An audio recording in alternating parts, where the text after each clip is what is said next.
1876 की बात है और मशहूर इन्वेंटर और इंडस्ट्रियलिस्ट अलेक्जेंडर ग्राहम बेल निवेशकों यानी इन्वेस्टर्स के सामने खड़े थे।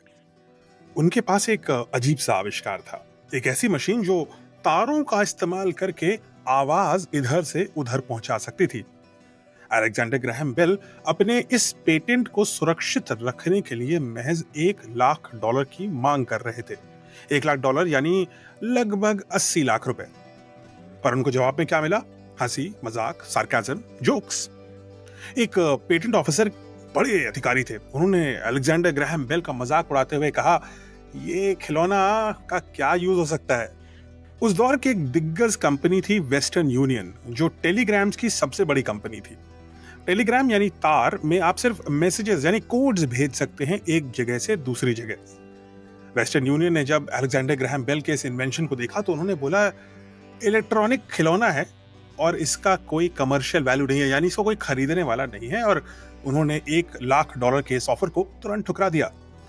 उस समय के अखबारों ने भी अलेक्जेंडर ग्राहम बेल का मजाक उड़ाया और इस पूरे इन्वेंशन को सिर्फ एक साइंटिफिक क्यूरियोसिटी बता दिया, एक क्लासरूम एक्सपेरिमेंट। खैर, समय बढ़ा, सिर्फ 2 साल हुए थे। अलेक्जेंडर ग्राहम बेल को बहुत सारे कस्टमर और इन्वेस्टर मिल चुके थे। यानी 1878 तक टेलीफोन की लाइनें अमेरिका के शहरों को जोड़ने लगी थी। व्यापारियों को एहसास हुआ कि अब वो तुरंत बात कर सकते हैं, उन्हें कोडेड मैसेजेस यानी टेलीग्राफ की कोई आवश्यकता नहीं। अब वही लोग जो पहले हंस रहे थे घबराने लगे।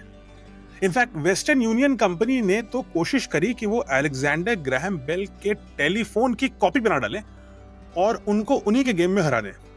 लेकिन अब तक अलेक्जेंडर ग्राहम बेल का पेटेंट काफी मजबूत था और वेस्टर्न यूनियन ये काम नहीं कर पाया। तो फिर उन्होंने क्या किया?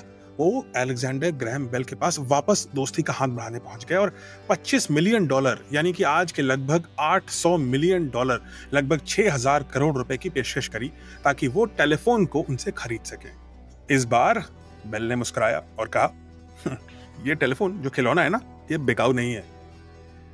1880 तक 30,000 टेलीफोन पूरे अमेरिका में इस्तेमाल हो रहे थे और 1900 तक ये संख्या लाखों में जा चुकी थी। अब वो बेकार खिलौना दुनिया को हमेशा के लिए बदल चुका था।